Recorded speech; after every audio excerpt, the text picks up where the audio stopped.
صياع وور فريشه.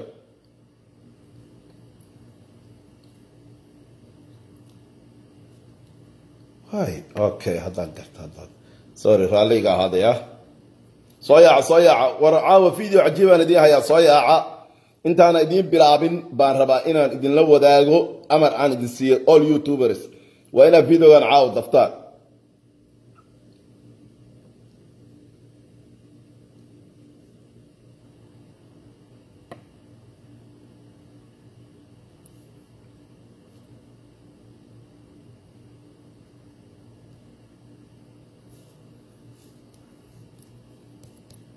وهذه السلامة يا دمانتي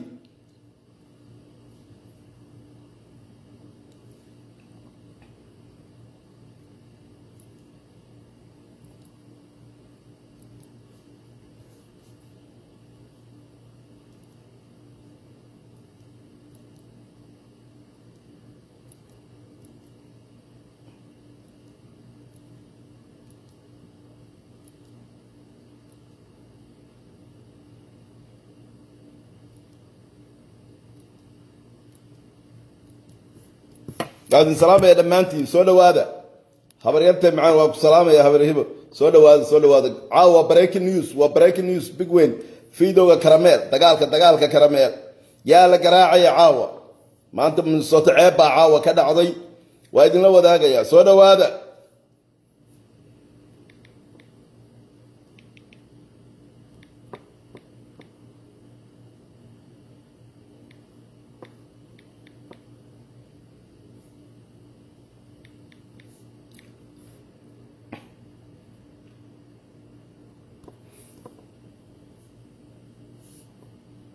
سولو هذا انا ور ايدي هي ودن الله يدين هي سولو هذا انا ور ايدي هي ودن الله يدين هي سولو هذا مالك سا جوجتان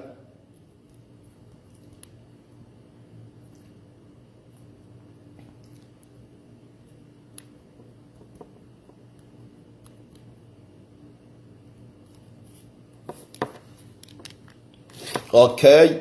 وايدن لو ذاك فيديو كان يدين داريا اوكي اشرف بشير اكون kala soo samaysanaysa ma dhawaan ku balogaya waad iska yaacasa mid kala soo samaysay gama maarantay inay daawatide waa ku qasbantahay moogtay okay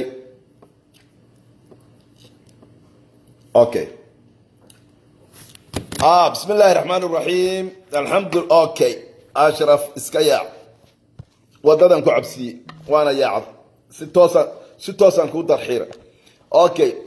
بسم الله الرحمن الرحيم الحمد لله رب العالمين والصلاة والسلام على أشرف المرسلين سيدنا محمد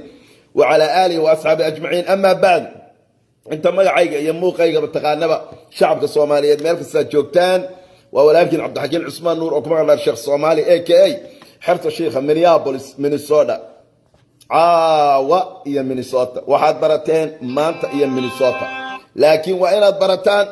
يا مينيسوتا سيدا أدكو أركتين براها بالشدة وحياعي آلة تيك توك اللي يراه هي سناب شات nin Soomaaliyeed oo gabdho Soomaaliyeed dhulka la dhacayaan karameel suuqa karameel ay dhulka la dhacayaan waa kuma ninkaasi fiidowgan idin daaraya maxaa loo diray muxuu sameeyay fiidowga marka hore ila daawada intaana fiidowga idin shidin all Somali YouTubers dhammaan dadka Soomaaliyeed ee soo gala YouTube-ka وإن أي فيديو كان قاتان فسح بيقول لي فيديو كان وحو هلي دونا فيوز كوكب بدن تيك توك يا فيسبوك هدو إلى هاي له فيوز كوكب بدن أيو هلي دونا لما أنتين وإن أبقادتان فيديو كان وايدين شدايا عاوة كراميل وحا كان عضي فضيحة دي أدونك هنا أركسان وعاو دولك الوجيدة دي لا داوضة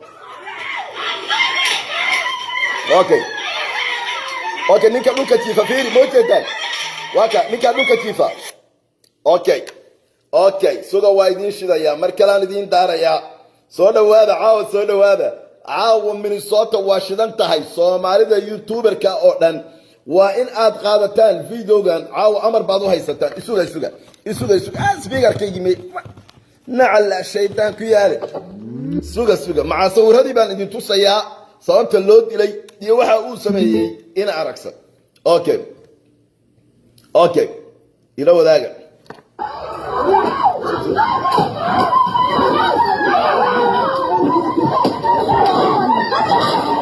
قلبت وحا كدعضي كراميل نينكا اللي يراهدو إنا أركسا oo dadka u yaqaanaan Axmed Gaashaanle ama Axmed Garre ayaa isagoo fadhiya maqaayad gabar daaroodi leedahay waxa u soo galay gabdho ashraaf ah oo eedo u ah gabadhii yarayd ee Xasan Shariif dhalay haddaba ina aragsan waa kuma ina bulshada Soomaaliyeed marka hore idin la wadaago taariikhda loo dilayna waxaan rabaa aad faahfaahinteed aan idin siiyo ila wadaaga ina aragsan waa ninkaas aad wada aragtaan ina aragsan waa ninkaas aad u wada jeedaan okay Axmed Garre ama Axmed Gaashaanle ayaa loo yaqaanaa waxa magaalada gobolka Minnesota ayuu degan yahay waxa soo ceyriyay ciyaalkiisii oo afar ahaa waxaa soo xaraysatay islaantaas oo ilmaadeernahay oo la yiraahdo Aragsan ubax jaamac Aragsan khaatumo ayaa lagu naanaysaa ubax waxa ay u dhashay 7 caruur ah Xasan Shariif oo laga wada yaqaanay gobolka Minnesota oo ahaa ganacsade wadaada oo gobolka aad looga tixgeliyo Xasan oo maqan ayay waxay soo xaraysatay oo meerkiisa ku xidhan yahay waxay soo xaraysatay habaar qabaha oo caruurtiisii ay soo caydiyeen gabadhan yar ee aragtaan waa gabadhii uu dhalay Xasan Shariif waa gabadhaas yar ee wada aragtaan ina aragsan waxa umuusan galmoonin laakiin waxa uu naaska qabtay gabadhaas yar oo ay dhashay ubax jaamac Aragsan si fiican hadalku ha u dhaadhaco Aragsan oo aad wada garanaysaa oo islaanta ina adeertay ah waxa ay samaysay markay soo xaraysatay waxa ay jaal sabor dabada u qabatay odageedii Xasan Shariif oo u dhashay qabiilka ashraafta Xasan waxa uu ka cararay wadanka oo dhan waxa uu xil ka qabtay dawladii Soomaaliya ee dawladii maamul goboleedkii gobolada Bay iyo Bakool ayuu ka qabtay xil markii uu ka qabtay lacagtii jaal saboorka ahayd ay Xasan dabada u gelisay waxay sababtay iyo dacwadii Xasan inuu wadanka Mareykanka oo dhan uu iimaan kari waayo oo wadanka Mareykanka oo dhan u ka cararo taasi waxay u sahashay ina aragsan in lacagtii jaal saboorka ahayd ee Xasan Shariif laga qaadayay oo lacag badan akoonkiisa ku jirtay la qabtay isaga ay kaga bixiso jaal saboorkii oo caruurtiisii afartii caruur ahaa ay soo caydiyay ay siiso ubax oo wada garanaysaan oo iyadu u nool baraha bulshada waa hooyo maysan jeclaysan falka xun ee uu sameeyay ina aragsan guri laba qolo oo section 8 ayay ku jireen reerku 7 caruur iyo laba isaga u dhashay oo wiil weyn ku jiro oo gabadhan weyn ku jirto waxa lagu heshiin waayay TV-gii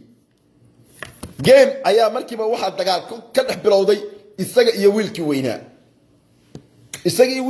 markii culaadoodii ay bilaabatay ubax waxa ay samaysay waxa ay kaxaysay wiilkii weynaa waxayna geysay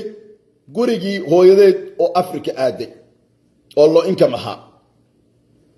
habeenada ka mid ah in aragsan oo fadhiya ayaa waxa gurigana ay joogta gabadha yar kaliya ayuu sidii wax riixaya intuu iska dhigay uu gabadha yar naaskeeda qabto waata gabadha yar uu naaskeeda qabto gabadha yareed way soo carartay waxay u sheegtay walaalkeed iyo hooyadeed waxay tiri cadow badan baan magaalada ku leeyahay wax ay ka qabatay haba yaraatee ma jirin wax haba yaraatee ay ka qabatay ma jirin hooyadeed wiilkii weynaa ee walaalkeed wuu soo raadsaday gaari uu watay oo farangalin iyo 25 ka yaalay wiil dhulbahanta oo nuur axmed oo cabdisalaam ustaad la yiraahdo gurigiisa oo uu ku jiray axmed aragsan oo gaarigii banaanka yaala ayaa wiilkii yaraa u yimi gaarigii buu jajabiyay isagoo ka calaysan inuu gabadha walaashiisa gacmeeyay ubax arrintii way qarsatay waa arrin magaalada dhan caan ka ah gabadha yar waa gabadha yar aad u quruxda badan ma sha Allah waa arrin magaalada dhan caan ka ah ubax waxay tiri cadowgayga igu wiirsanaya mana raba arrintani iyadoo aan niyad u haynin dumarka Soomaaliyeed ee gobolka Minnesota degan social media boqolkiiba 90 waxay idin soo galiyaan waa been muddo aynu ka joogna hadda 2 isbuuc maxkamadda degmada Hennepin County waxa ay xukun xabsi dheer ku riday 10 sano oo probation daahir nuur oo wada garanaysa oo hooyo u dhashay ciyaal u dhashay 3 caruur ilmeedii oo 8 jir u taataabtay iyadoo dad badan oo Soomaali lahaayeen waa been gabadha waxa uu shiday filmaanta boonada la yiraahdo waxa uu ku marmariyay xubintiisa taranka oo waliba biyihii ka yimaadeen baaritaan dawladdu ay geliyeen lacag badan waxa lagu soo ogaaday information kale iyadoo Soomaalidu dhamay ay lahaayeen waa been hooyadaas waxay noqotay hooyo geesiyada baaritaankii markii la soo helay filmaantu u daaray Google-ka la tagay ee laga soo helay waxa soo baxday in gabadhan waa hawsha ku sameeyay waxa loo diray xabsi dheer iyo 10 sano probation Soomaalidu dhamay waa wada daawanaysa markii horena waxa la lahaa waa been hooyadaas hooyo geesiyada ahayd islaantan in adeertay ee aragsan markaan idin leeyahay dumarka magaalada degan gobolkan kulligood dab baa ku wada baxaya laakiin mid walba ma rabto inay dhibaatadii ay soo bandhigto oo waxay leedahay heblaaye ayaa igu wiirsanaysa hooyooyinka Soomaaliyeed ee caruurahooda wax la gaarsiiyo laba arrimood qaybood ayay kala baxaan qayb damiirkeedu intuu siin waayo sida maama barni oo kale inta damiirkeedu siin waayo ay sheegto arrintii qayb hooyadaas waxay la kulantaa weerar kaga yimaada community oo ay yiraahdaan lagu sii qaad ninkii bay xidhay kanay samaysay iyo hooyo ninkii ilmihii qabsata oo istiraahdo Allah waa ceeb magaalada ku ceeboobisay aamus waa sida aragsan oo kale waa u jeedaan okay gabadha yar waa Ashraaf Xasan Shariif baa dhalay waa gabadhu faraxmeeyay muu fuulin laakiin naasuhu qabtay waa wax xaqiiqa arrintii waxa aad iyo aad uga xanaaqay in aragsan sameeyay waxa aad iyo aad uga xanaaqay reerkii ay ka dhalatay gabadha yar ee ay ka dhalatay ee ay ka soo jeeday ayaa aad iyo aad uga xanaaqay aad iyo aad bay uga gubteen aad iyo aad bay uga xanaaqeen Ahmed kan ninka adoon ninkaasi waa isaga waa ka dhaxda ku jira odaygaas waxa la yiraahdaa Cornel Abdiwahaab waa odayga uu yiraahdo way dhalay laakiin muusan dhalin aabe wuxuu ku dhintay mooyaale waa gare odaygu islaantuna waa hooyadiis oo waxay joogtaa California odaygan waa odaygu kalaam gareey oo yiraahdo wuu dhalay laakiin muusan dhalin wallahi aabe wuxuu ku dhintay California wuxuu ku dhintay mooyaale odaygan Cornel Abdiwahaab waa la yaqaanaa waa nin la yaqaano marka hooyadiina waa taas okay maxaa hadaba dhacay galabta waxa dhacay suuqa Karameel in Ahmed aragsan oo ku magac dheer Ahmed Gaashaanle Ahmed Garre waa sida uu qabiilka gool kale gareeyay ay gabdha Ashraafi soo galeen Karameel oo eedow ah gabadha yaray ay soo galeen suuqii Karameel markii ay ku bilaabeen gabadhii daarood ee maqaayadda lahayd iyo gabdho kale oo ka naxay markuu dhulku ku dhacayna isagay difaaceen ila daawada in aragsan dhulku ku dhacay daawo waka dhulku ku dhacay wajada waka marka ninka dhulka ku dhacay waa in aragsan si fiican u daawada bulshada Soomaaliyeed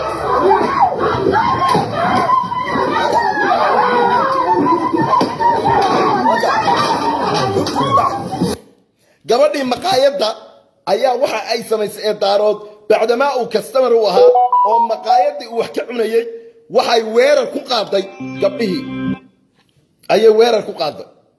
gabdhihii bay weerar ku qaaday weerarkii ay gabdhihii ku qaaday gabdhihii qaarna iyadii bay weerareen isagiina dhulku ku dhacay sida u yaalay la daawada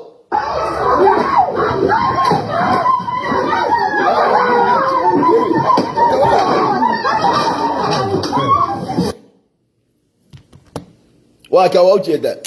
caawa gabdhaha ashraafta ah waxaan leeyahay ilaahay ha idin barakeeyo wax fiican ayay qabteen gabdhaha ashraafta ahi waxay qabteenna waxa weeyaan in gabadhay eedada u ahaayeen hooyadeed ay u hiilin weyday ay ka doorbiday niyad uma hayso aragsan islaantan aragsan niyad uma hayso axmed aragsan niyad ay u haysaa ma jirto jaas waxa ay ka baqasaa in magaaladu ku wiirsato ilaahay baan idinku dhaafshay hooyada Soomaaliyeed ee gabadheeda oo saa u yar uu naaskeeda hawaystay nacaaladii ha ku dhacdee miyaanay ahayn inay iska erido gabdhihii ashraafeed oo kacsan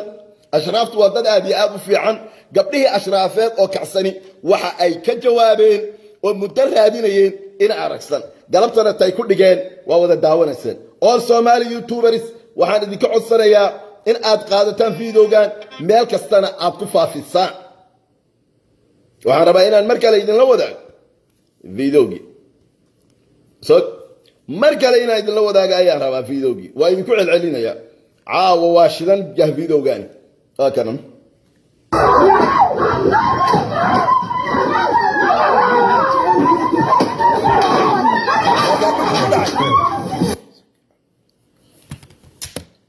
waa kaasa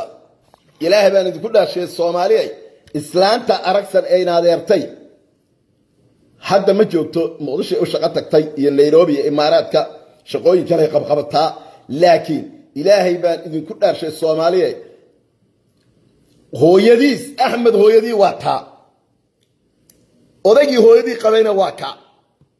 way ogyihiin waxa uu ku sameeyay gabadhaas yar xataa kama aysan jawaabin oo maysan oranin warheede maxaa lagu sii qaadiye gabadhii 7 caruur iyadoo haysata adoo banaanka lagu dhigay oo caruurtaadii ku soo eriyeen ku soo xaraysay maxaa ilanteeda yar ku geeyay war ilaahay baan idinku dhaarshay Soomaaliyeed ilaahay baan idinku dhaarshay gabadha yar ee quruxda badan ma istaahisha in hooyadeed horarka naaskeeda qabtay ee naaskeeda hawaystay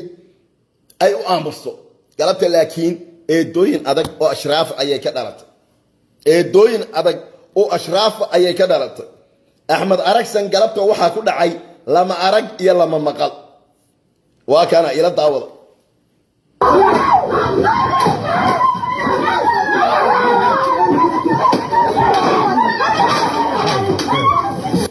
waa kaasa si fiican waa aragtan Soomaha all Somali YouTubers dhammaan iyo all Somali TikTokers waa in aad qaadataan barnaamijkan siina daysaan waa u fadxantihiin meel kasta joogtaan shacabka Soomaaliyeed waxa weeye in aragsan damiirkiisu waa inuu dhintay hadduu iimaan leeyahay oo muslim yahay hooyo Soomaaliyeed oo 7 caruur haysata oo ninkii qabiil la yaqaano Xasan Shariif yahay oo Xasan Shariif yahay la yaqaano muusan hawaysteen gabadheeda yar حمدوس محمد أدانو كوان فعوا اسكب حكرتا كوما يرى إن أدا ماشي إذا صوت أنطي سكيع موسى هويستين وهدو دمير ليها هو يدي يدبو بحاران كويس تايو تضمنين أولا شيء وحاران كويس محاق بدا يرو جيني هدير وحاو سوق القليني سناب جات إلاي حالة إلاي هبين هوري سوق اسكالي جينو اسطنبول ين نيروبي جوغا ما جوغا وحو كجوابي إسلامتي أركسان هاي أيا شقاو تكتين نيروبي مقدشو إيوه منا لك واحد هذا واحد عيب إن بقول لسكوت دجاجة جبرت إيه دوت هاي أو إن هذا كذا أما ولا كذا هدوني فرفريو وأدخل الدجاجة من هيدوان السماء لكن جبر كله أو هي قلين أو يرمركم فرفري واحد هذا إن بقول لقول الدجاجة وإن لقول الدجاجة ما بقول وين الإسكعليو قبلها أشرافية تلامة قادين قلبت وهم بلينا يا أشرافية وحنا لا كركي نكرامها عط هذا روح سوق الجلينا إلا يا حالي صوروا يفيديوهات تركي نيروبي إسقوا كنت بخيا إسرائيل أركسنا هاي أو كم مكان شقة نيروبي تمقدشة إماراتك أول مقدشة نيروبي بأهيد لا محي نيروبي إمارات كهيد هذا مقدشة كصوب بيرتاي في مركز قدام بس واحد دين سوق لي فيديو لبيه طبعا كي بركي هبين نمو يضع إن ما كل عيار السحاب تليدو أدو أهرت أصبحوا معضي لكن وحويان سوشيال ميديا هن وحل علين كرو ما وحول بولا صوري قلبته وحا كراميل كلا عي من هالكلام حي سوقرت أرسب من هالكلام أديك عيبها ضدك إسلام كان محل قاسية حسك عد وياه حسك عد هاو من عيال سكر سوتوجس إيش حسك عد ما فعلا الله إلا قرية أديك هو يسوع ماليات أو تقبض قبل يدير فرفرية ما فعلا الله إلا قرية يا سوقر وادير وادها حسك عد حسك عد نسوي كيس قبطة تاريخ سندو بارنا إنه فلان كانوا كلا سوسني هدا أركض شخص واحد أو كلا كذبته وشخص يسوي سوسني وقدام بيت وحن كبح يا فيسبوك أنا سأركز الآن كل سلام يا عبد يا روح إن سفي عنو قراعان بيهي سوى ناكسن بأوقلين فيديو يبقى باجرة ولا صوت ولا كان وقدام بين وحن كبح يا لايفك إلى وذاك فيديو قدام بيه وقلبت واي اوكي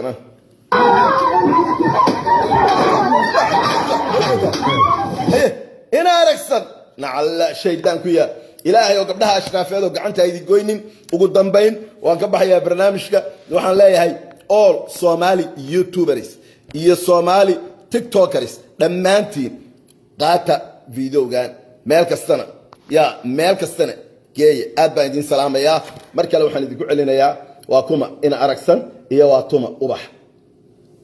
أوكي إن أركسن وكاس وكان إحدى كجرا أبيس كورنيل عبد واحد أبيس ما أبيركيس هو يدي قبا كورنيل عبد واحد إيه هو يديس واتاسا هو يديسنا يسوق وكان إحدى كجرا أوكي أركس مرنا واكن يسقو وانكا وإنا أركسن ووجدان وضع أركان قبل يروق فرحمي واتاسا وإنا حسن شريف وأشراف إسلام تقوقبو وأركسن وبح جامع أو تدبع عرورة هيستي أو حسن شريف قبي يضعنا الشيء قبل وبالله التوفيق والسلام عليكم ورحمة الله وبركاته لما نقول السوشيال ميديا بيز أند لوف وتقعدن كتان فيديو